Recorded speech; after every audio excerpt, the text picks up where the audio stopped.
Chapter 20. The Ringing Cedars of Russia. I decided to go back to my apartment.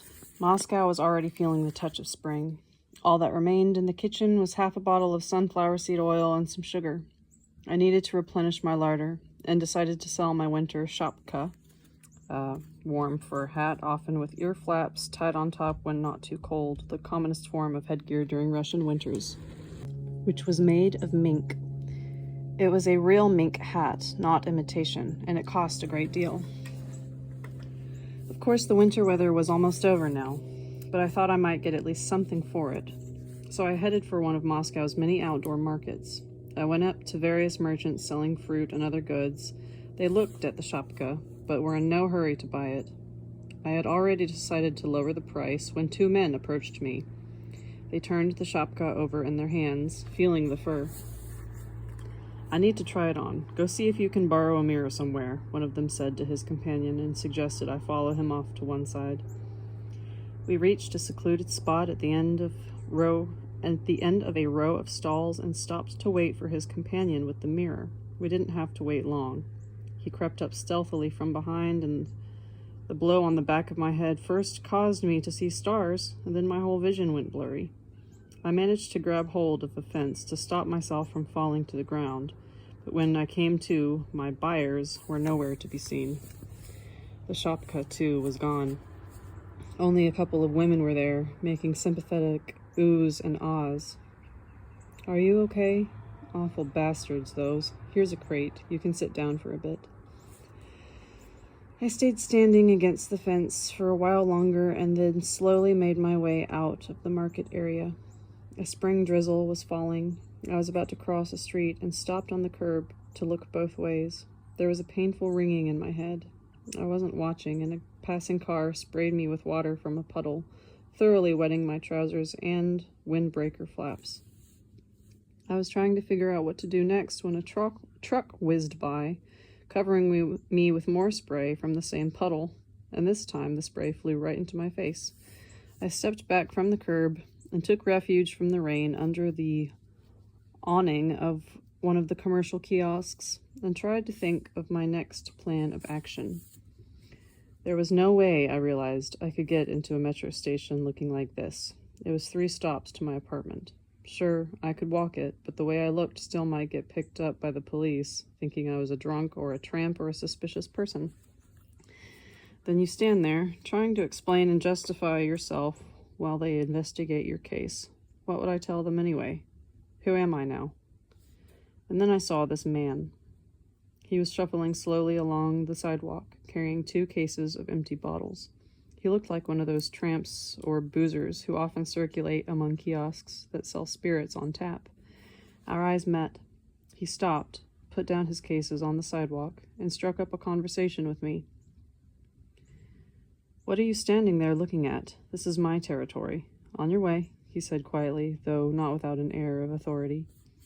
Not wanting to argue with him or cross him, indeed not having the strength to do so, I replied, "I don't need your territory. I'll just gather myself together and leave."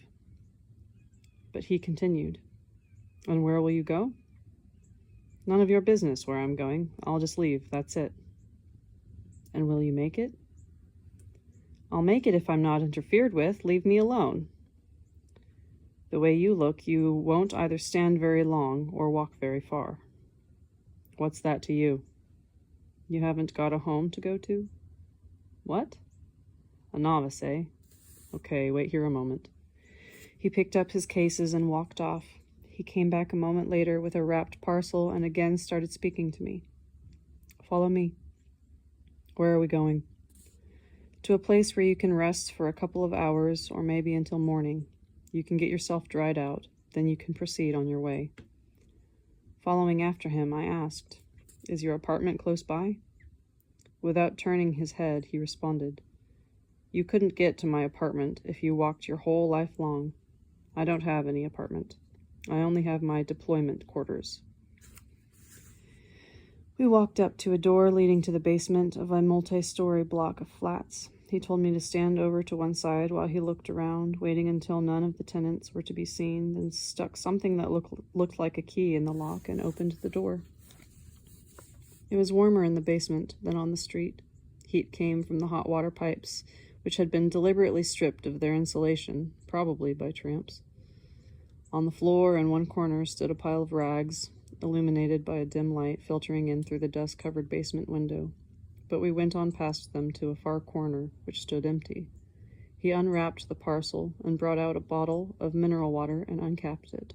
Taking a swallow of water in his mouth, he sprayed it all around us, as though from an atomizer. "That's to keep the dust down," he explained.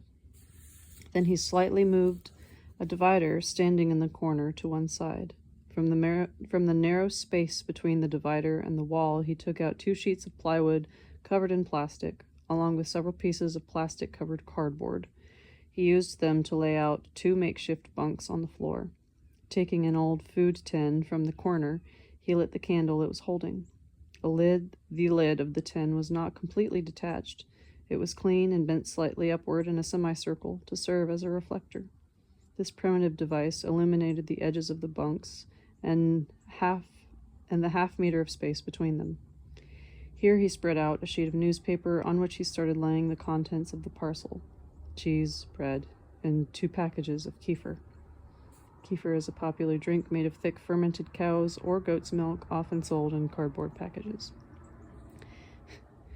Neatly slicing the cheese, he issued an invitation. "What are you standing there for? Come on, sit down. Take off your jacket, hang it over the pipe. When it dries it out, we'll clean it. I've got a brush. Your trousers will dry out without taking them off. Try not to wrinkle them." Then he later brought out 2 drams of vodka, and we sat down to eat. In contrast to the dirty basement floor all around us, the corner my companion had managed to set up for himself had an air of cleanliness and coziness. After we clinked glasses, he introduced himself. "Call me Ivan. Nobody here bothers with patronymics." The way he improvised the bunks and set out the food on the newspaper despite the dirty floor created a clean and cozy atmosphere in his basement corner. "I don't suppose you have anything softer to lie on?" I asked after supper. "You can't even keep rags down here. They only get dirty, and then they start to smell. I've got neighbors over in that corner, 2 of them. They show up from time to time. They've made one hell of a dirty mess." We got involved in conversation. I started answering his questions, and in doing so I ended up inadvertently telling him about my meeting with Anastasia, her lifestyle and her abilities, about her ray, her dreams and aspirations. He was the first person I had talked with about Anastasia. I myself don't know why I told him about her eccentricities, about her dream and how I promised to help her. I had indeed tried to set up a fellowship of pure-minded entrepreneurs, but had made a major mistake. I should have written a book first. "And I'll set about writing one and try to get it published," I affirmed. Anastasia said the book would indeed be needed first. "Are you really confident you can write it and get it published without any funds?" "I don't know whether I'm confident or not, but I shall certainly work in that direction." "That means you have a goal, and you're going to go for it?" "I'm going to try." "And you're sure you'll make it?" "I'm going to try." "Yeah, a book. You'll be needing a good artist to do the cover, someone who can do it with heart, in line with the meaning of the book, with the goal. And where are you going to find an artist if you haven't got any money?" "I shall have to do without an artist, without a fancy cover." "You should do it at Brown, with a cover that really fits in with the book. If you had good paper, brushes, and paint, I'd help you. Only those things cost a lot now." "You mean to say you're an artist? Professional?" "I'm an officer, but I've loved drawing and painting since childhood. I joined various art groups. Whenever I could steal some time, I'd paint pictures and give them to my friends." "Well, why did you go and become an officer if you still wanted to paint all these years?" "My great-grandfather was an officer, my grandfather, my father too. I loved and respected my father. I felt what he wanted me to be. So I tried to be that. and I made it all the way to colonel. Where did you serve? Mainly in the KGB. That's where I resigned from. Through attrition, or were you forced out? It was my decision. I just couldn't take it anymore. What couldn't you take? You know the popular song, "Oh, officers, officers, your heart is under fire." Footnote, from an extremely popular song written by songwriter Oleg Gazmanov in 1994, which stayed several years at the top of the charts. The song extols the virtue of soldiers defending their country and takes note of the challenges faced by Russian officers in a post-communist era. They tried to kill you? They made an attempt on your life? Did they shoot at you, maybe to settle some kind of score? Officers often get shot at.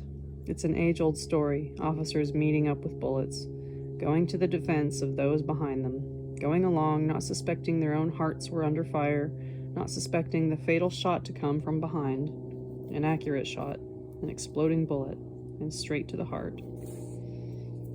How so?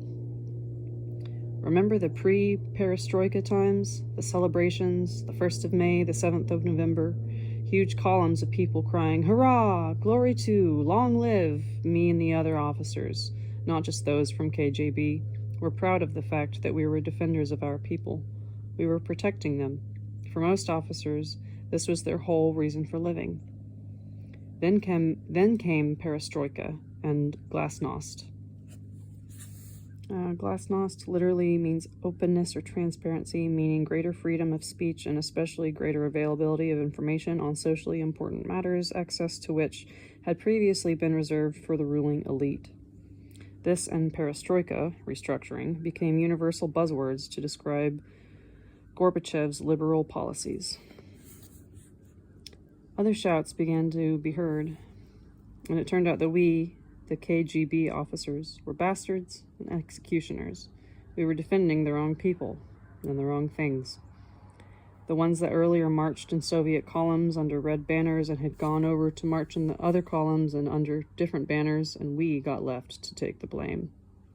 I had a wife 9 years younger than me, a real beauty. I loved her, still do. She was so proud of me. We had a son, an only child. He came along rather late, how shall I say it? Now he's 17. In the beginning, he too was proud of me, and he respected me. Then after this whole business started, my wife became very quiet. She wouldn't look me in the eye. She began to be ashamed of me. I handed in my resignation and took a job as a security guard at a commercial bank. I hid my KGB uniform where nobody could find it. But there were unasked questions still hanging in the air over my wife and son. You can't answer questions which haven't been asked. They saw the answers in the papers and on TV screens. Turned out, we officers were involved in nothing but our dachas, and of course, oppression. But, I interjected, they showed on TV some pretty fancy dachas of the military elite, and they showed the real thing, not just fake pictures. Yeah, they showed the real thing, not just fake pictures. Only those dachas were sleazy chicken houses compared to what many of those who accused their owners have themselves today. Look at you. You've had a whole ship at your disposal. That's a lot bigger than a general's dacha. And don't forget, that general was once a cadet, and he dug trenches. Then he became a lieutenant, got shifted about from barracks to barracks. And naturally, he wanted to have a house and a dacha for his family, just like everyone else. And who knows how many times he had to jump out of his warm bed in the middle of the night in that same dacha just to go out on an emergency mission.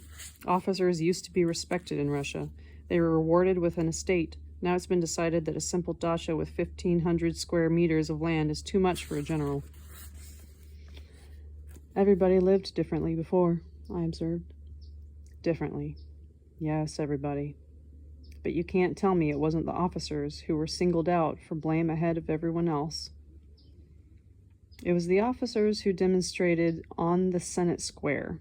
They were thinking of the people. These officers were later sent either to the scaffold or to the mines in Siberia. Nobody stood up to defend them. Footnote, Senate Square, known as Decembrists Square, a large square not far from the Winter Palace in St. Petersburg, where a significant number of military officers demonstrated unsuccessfully against the Tsarist government in December 1825. The officers were either exiled or executed for treason. Later, Russian officers fought for the Tsar and the fatherland in the trenches against the Germans, and back home, revolutionary patriots were already getting bullets ready for their hearts, more terrible than the leaden ones. White Guards, monsters. Footnote, White Guards, the name given to military personnel who fought against the Bolshevik Revolution, and during the subsequent Civil War, the pro-Bolshevik soldiers were known as the Reds. White Guards, monsters, that is what they called the officers returning from the war. Officers who were simply trying to maintain order. There was chaos all around, everything was falling apart. All of our former values, both material and spiritual, were being either torched or trampled upon. It was so hard for them, those White Guard officers, so they put on clean underwear under their uniforms. Footnote, clean underwear under their uniforms, a sign that the officers expected to be killed in battle that day, and went on a psychological attack. You know what's meant by psychological attack. It's when you try to scare the hell out of your opponent. I've seen it in films. In Chapev, for example, the White Guard officers are advancing in formation and they get strafed by a machine gun fire. Some fall, but the others close ranks and keep advancing. Footnote, Chapev, a classic Russian film made in 1934, telling of the story of Vasily Ivanovich Chapev, a Red Army hero of the Russian Civil War. Yes, that's it. They fall and they still keep advancing. But the thing is they weren't really attacking to begin with. How so? What was the point of advancing then? In military practice, the whole reason for, the goal of any attack is either the capture, or the physical annihilation of the enemy, preferably with the least possible loss in the ranks of the attackers. To keep advancing against strafing from machine guns concealed in trenches, that was only done when there was another goal set, either consciously or subconsciously. What goal?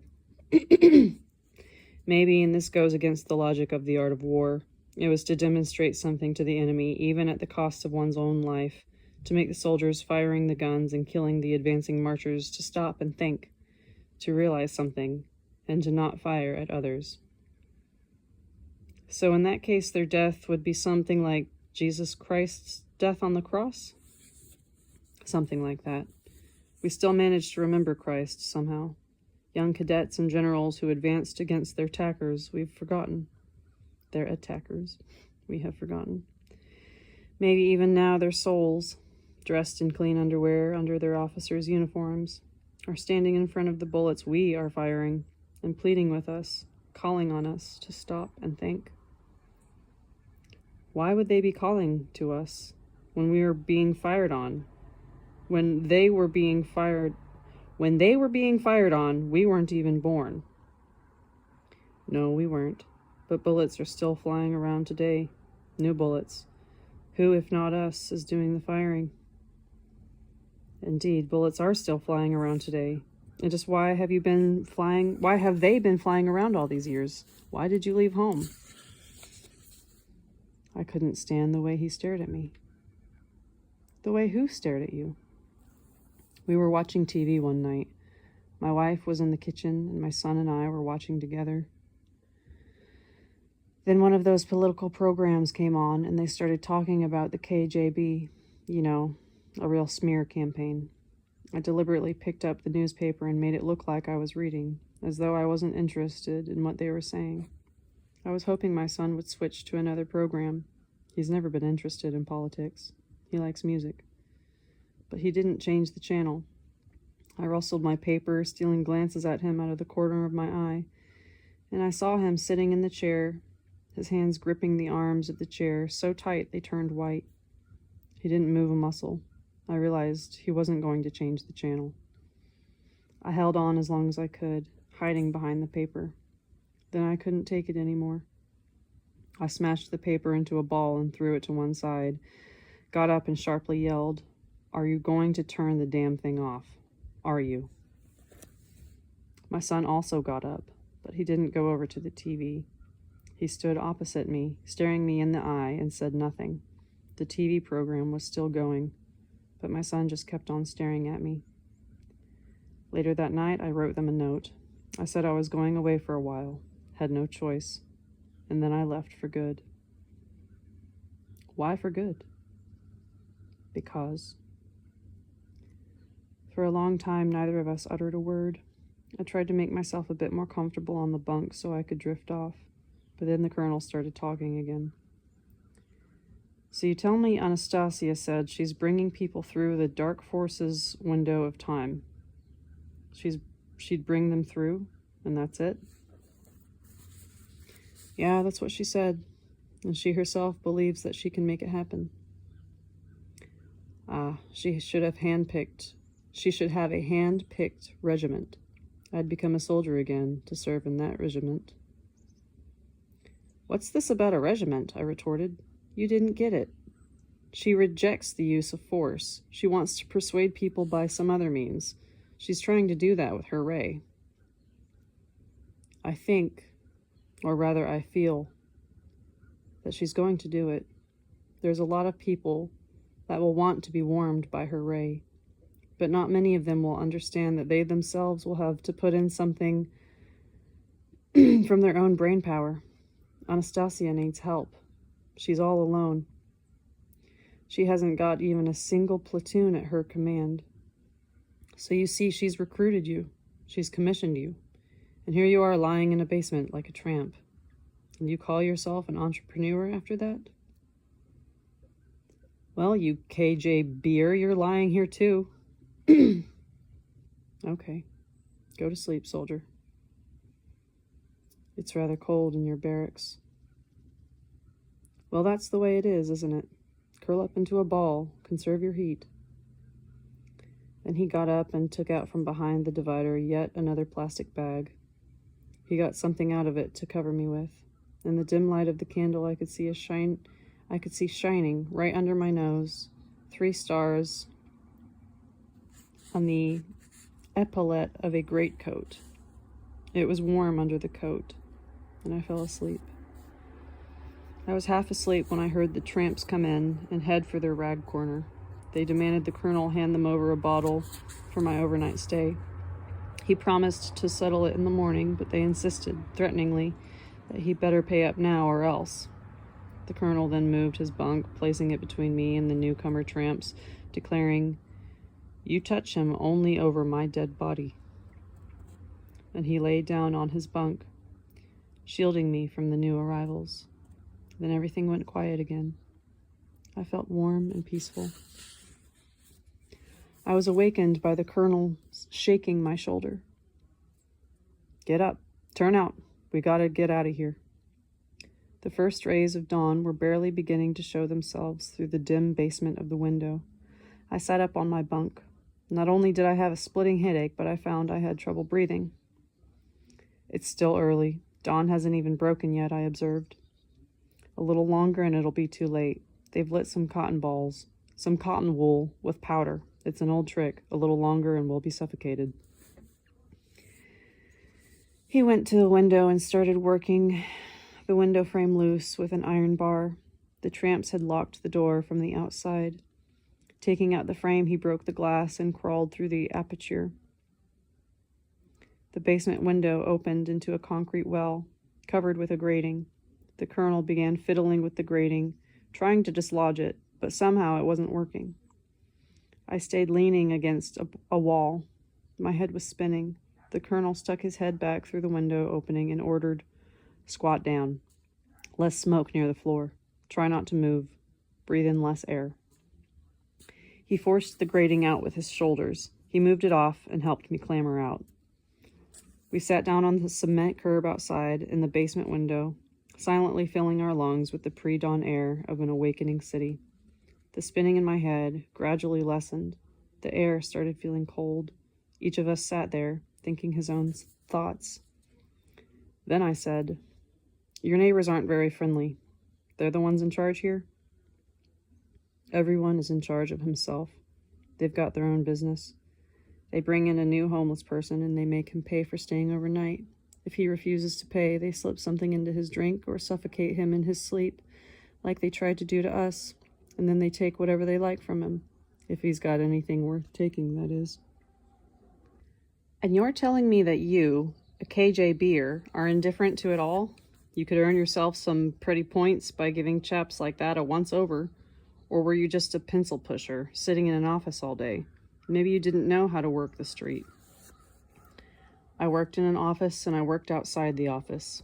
I knew what to do. But to know the moves, that's not the same as applying them.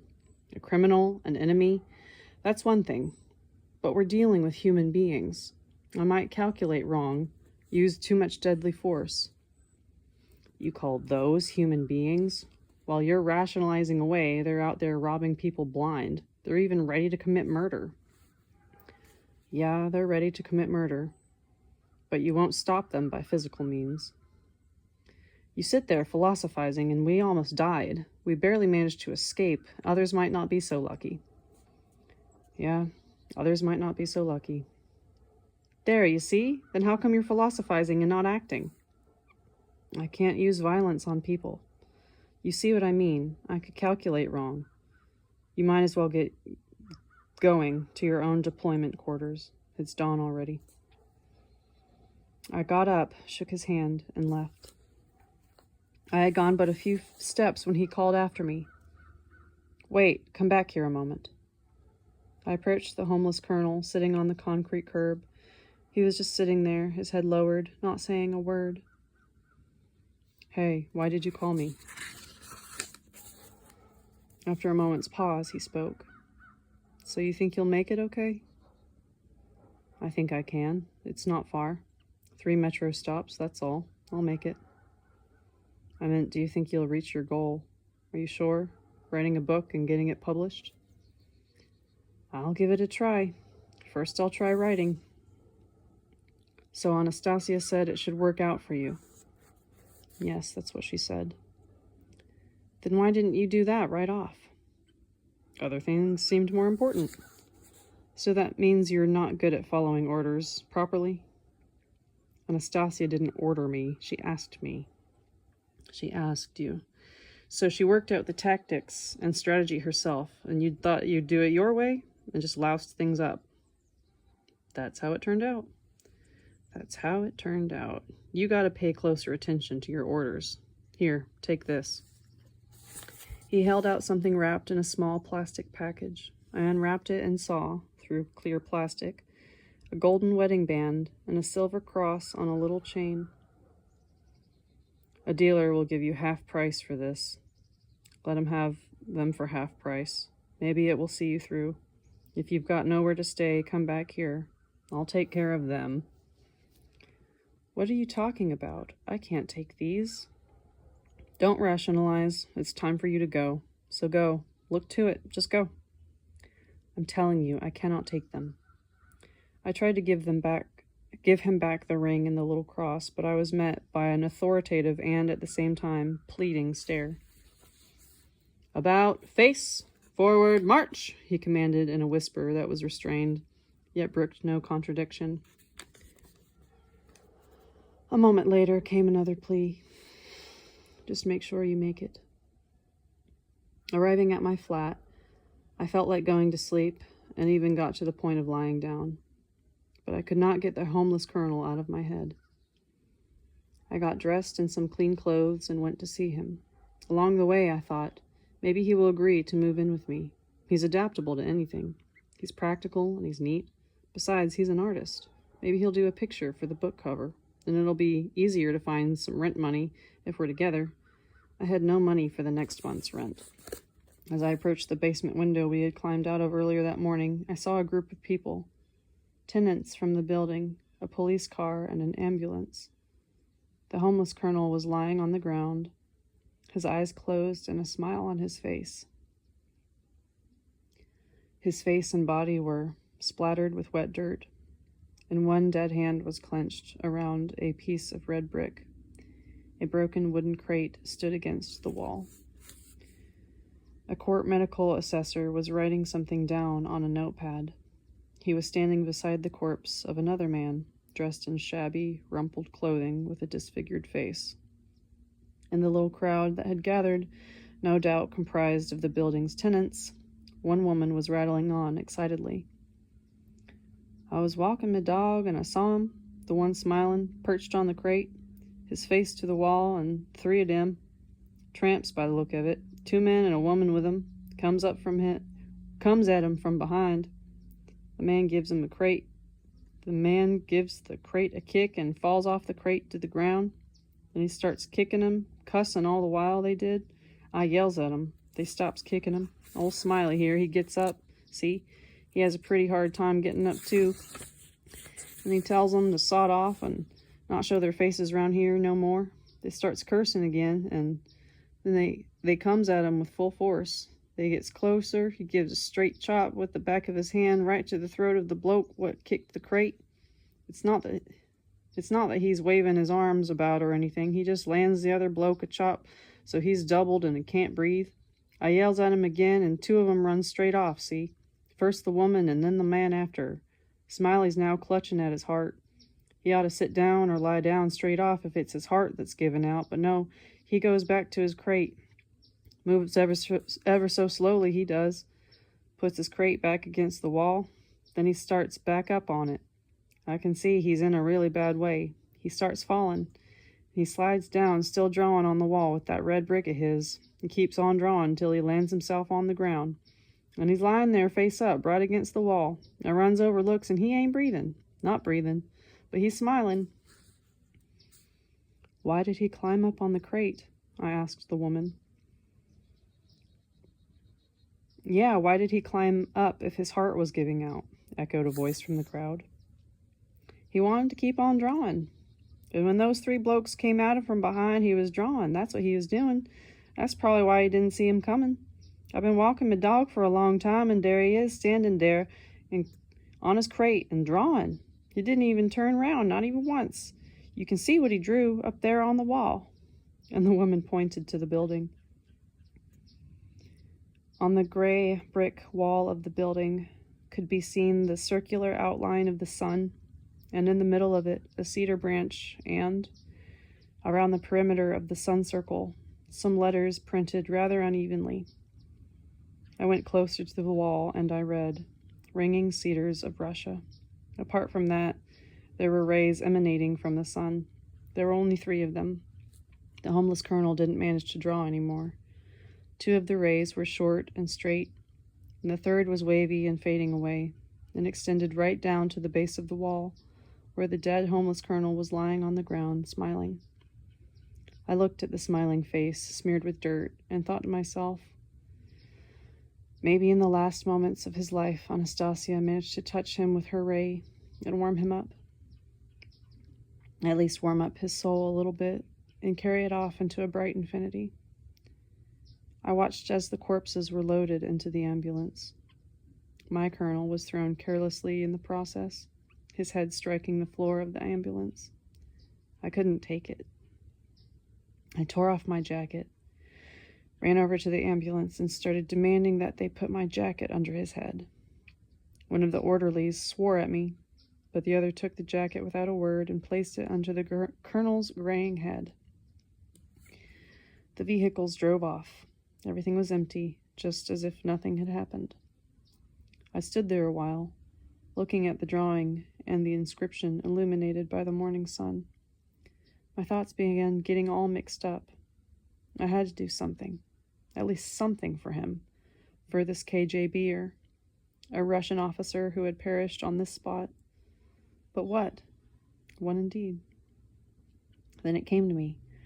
I'm going to put your drawings, my dear officer, on the cover of my book. The book I most definitely will write. Even though I don't know how to write, and I'll still write one, and not just one. On all of them I'll put your drawing. It will be my emblem. And in the book I'll tell all Russians.